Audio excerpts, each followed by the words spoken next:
ਵਾਹ ਜੀ ਵਾਹ, ਖੜੇ ਮਜੇ ਨਾਲ। ਸ਼ੁਕਰ ਹੈ ਦਰਸ਼ਨ ਹੋ ਗਏ। ਲੈ ਦਿਓ 500 ਰੁਪਏ ਭਾਜੀ, ਕਾਹਦਾ ਲਿੱਤਾ ਹੈ ਤੁਸੀਂ? ਯਾਰ ਤੇਰਾ 500 ਦੇਣਾ ਤੇ ਮਜੇ ਲੈਣੇ ਬੰਦ ਕਰ ਦਈਏ ਆਪਾਂ। ਮੈਂ ਨਾ ਖੜੇ ਰਹਿਣ ਤੇ ਦੇ ਦੇਣਾ ਤੈਨੂੰ। ਕਦੋਂ ਦੇ ਦਿੰਦੇ ਆ? ਮਹੱਲੇ 'ਚ ਬੇਇੱਜ਼ਤੀ ਕਰਨ ਡਿਆ। ਉਹ ਆ ਗਿਆ ਕੋਈ ਲੈਣੇ, ਮੈਂ ਲੈ ਕੇ ਦੇ ਦੇਣਾ। ਉਹ ਭਰਾਵਾ ਉਹ 500 ਦੇ ਮੱਥੇ ਮਾਰਾਂ ਮੈਂ।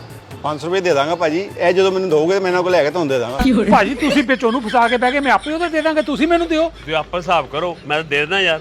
ਯਾਰ ਮੈਂ ਇਹਨਾਂ ਤੇ ਨਾ ਕਰ ਲਾਂਗਾ ਬਾਅਦ ਚੋਂ ਯਾਰ ਹਿਸਾਬ। ਇਹ ਅਮਨ ਨਹੀਂ ਸਮਝ ਲੱਗਦੀ। 500 ਕੱਢ ਯਾਰ, ਕੀ ਕਰਦਾ? ਭਾਜੀ ਇਹ ਦੇਣਗੇ ਤੇ ਮੈਂ ਦਊਂਗਾ ਨਾ। ਉਹ ਯਾਰ ਤੂੰ ਵਿੱਚ ਆਪੀ ਆ ਫਸੀ ਐ। ਭਰਾਵਾ ਤੁਸੀਂ ਲੜਦੇ ਕਿਉਂ ਪਏ ਹੋ? ਕੀ ਹੋਇਆ? ਉਹ ਮੈਂ ਇਹਨਾਂ ਕੋਲ 500 ਰੁਪਏ ਲੈਣਾ ਹੀ ਯਾਰ। ਮੈਂ ਕੋਲ ਲੈਣਾ, ਮੈਂ ਲੈ ਕੇ ਦੇ ਦੇਣਾ। ਤੇ ਮੈਂ ਇਹਨਾਂ ਕੋਲ ਲੈਣਾ, ਇਹ ਦਊਗੇ ਤੇ ਮੈਂ ਇਹਨਾਂ ਦੇ ਦਾਂਗਾ। ਮੈਂ ਸਮਝ ਗਿਆ।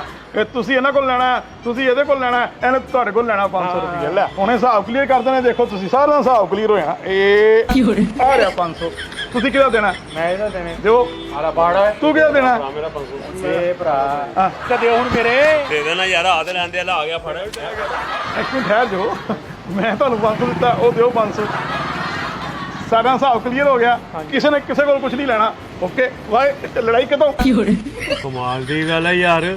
ਉਹ ਆਪਣਾ 500 ਦੇ ਕੇ 500 ਵਾਪਸ ਲੈ ਗਿਆ, ਤੁਹਾਡੇ ਪੱਲੇ ਕੁਝ ਨਹੀਂ ਪਿਆ। ਦੋਸਤੋ ਦੱਸੋ 500 ਦਾ ਚੱਕਰ ਕੀ ਹੈ?